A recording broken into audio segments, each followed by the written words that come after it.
श्रीजगन्नाथपुरी से 10 कोस दूर पीपलीचटी ग्राम में रघु केवट का घर था। घर में स्त्री और बूढ़ी माता थी। प्रातः जाल लेकर रघु मछलियां पकड़ने जाता और पकड़ी हुई मछलियों को बेचकर परिवार का पालन करता। रघु ने गुरु दीक्षा लेकर गले में तुलसी की कंठी बांध ली थी। प्रातः स्नान करके भगवन नाम का जप करता था। अब तो उसे मछली पकड़ना भी अच्छा नहीं लगता था। उसने इस काम को छोड़ दिया। कुछ दिन तो संचित अन्न से काम चला, फिर उपवास होने लगा। पेट की ज्वाला तथा माता और स्त्री के तिरस्कार से व्याकुल होकर रघु को फिर जाल उठाना पड़ा। जाल डालने पर एक बड़ी लाल मछली फंस गई और जल से निकालने पर तड़पने लगी। रघु ने दोनों हाथों से मछली का मुख पकड़ा और उसे फाड़ने लगा। सहसा मछली के भीतर से आवाज आई, रक्षा कर नारायण, रक्षा कर। रघु चकित हो गया। उसका हृदय आनंद से भीग गया। मछली को लेकर वह वन की ओर भागा। वहां पर्वत से बहुत से झरने गिरते थे। उन झरनों ने अनेक जलकुंड बना दिए थे।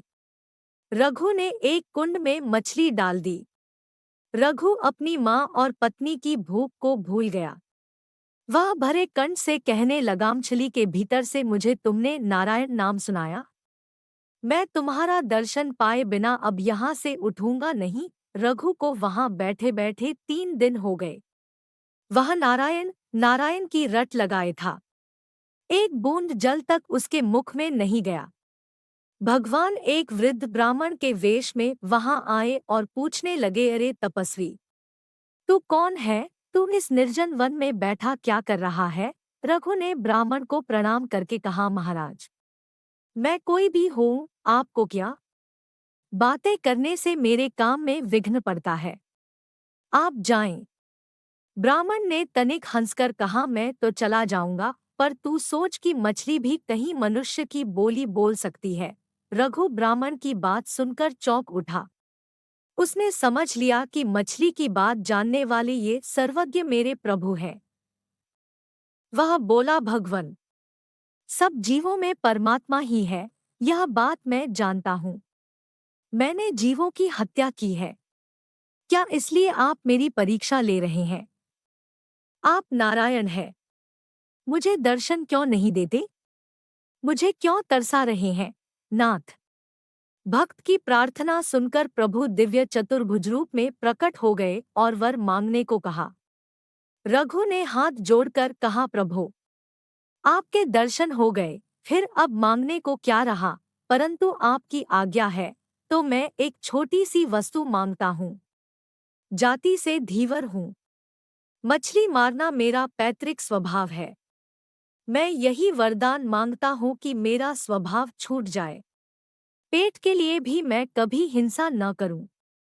अंत समय में मेरी जीभ आपका नाम रटती रहे और आपका दर्शन करते हुए मेरे प्राण निकले। भगवान ने रघु के मस्तक पर हाथ रख कर तथास्तु कहा और अंतर्धान हो गए।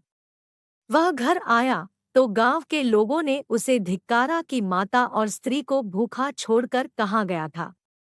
दयावश गांव के जमींदार ने उनके लिए अन्न का प्रबंध कर दिया था। इस प्रकार उसका तथा परिवार का पालन पोषण होने लगा। उसके मुख से जो निकल जाता वही सत्य हो जाता। बाद में वह घर छोड़कर निर्जन वन में रहने लगा और 24 घंटे प्रभु भजन में ही बिताने लगा। एक दिन रघु को लगा कि मानो नीलांचलनाथ श्रीजगन्नाथ जी उनसे भोजन मांग रहे हैं। भोजन सामग्री लेकर रघु ने कुटिया का द्वार बंद कर लिया। भक्त के बुलाते ही भाव के भूखे श्रीजगन्नाथ जी प्रकट हो गए और रघु के हाथ से भोजन करने लगे। उधर उसी समय नीलांचल में श्रीजगन्नाथ जी के भोगमंडप में पुजारी ने नाना प्रकार के पकवान सजाए। भोगमंडप में एक दर्पण लगा है। उस दर्पण में श्रीजगन्नाथ जी के श्री विग्रह का जो प्रतिबिंब पड़ता है उसी को नैवेद्य चढ़ाया जाता है। सब सामग्री आ जाने पर पुजारी जब भोग लगाने लगा तब उसने देखा कि दर्पण में प्रतिबिंब तो है ही नहीं। घबरा कर वह राजा के पास जाकर बोला, महाराज, नैवेद्य में कुछ दोष होना चाहिए। श्री जगन्नाथ स्वामी उसे स्वीकार नहीं कर रहे हैं। अब क्या किया जाए? राजा ने भी देखा कि दर्पण में प्रभु का प्रतिबिंब नहीं पड़ रहा है। राजा को बड़ा दुख हुआ। वे कहने लगे, मुझसे कोई अपराध हुआ हो तो प्रायश्चित करने को मैं तैयार हूँ। राजा प्रार्थना करते हुए दुखी होकर भगवान के गरुड़ ध्वज के पास जाकर भूमि पर लेट गए।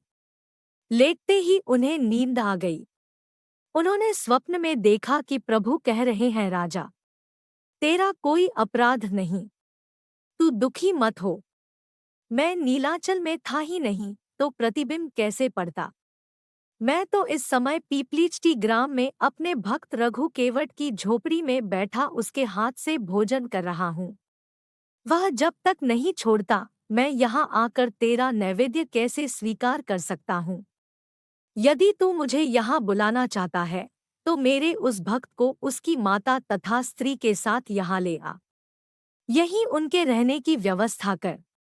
राजा की तंद्रा भंग हुई तो वे पीपलीचटी पहुँचे। पूछकर रघु केवट की झोपड़ी का पता लगाया। जब कई बार पुकारने पर भी द्वार न खुला, तब द्वार बल लगाकर उन्होंने स्वयं खोला।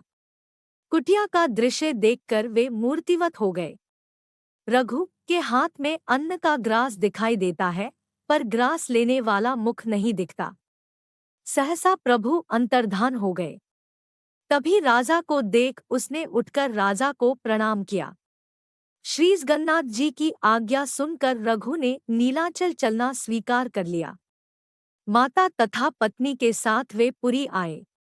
तब भोग मंडप के दर्पण में श्री जगन्नाथ जी का प्रतिबिंब दिखाई पड़ा। पुरी के राजा ने श्री जगन्नाथ जी के मंदिर से दक्षिण और रघु के लिए घर की व्यवस्था कर दी। रघु अपनी माता और स्त्री के साथ भजन करते हुए जीवन पर्यंत वहीं रहे। जय श्री राधे कृष्णा जी। दोस्तों, वीडियो कैसी लगी कमेंट में ज़रूर बताएं। साथ ही वीडियो को लाइक शेयर ज़रूर करें। अगर चैनल पर नए हो तो चैनल को सब्सक्राइब ज़रूर करें।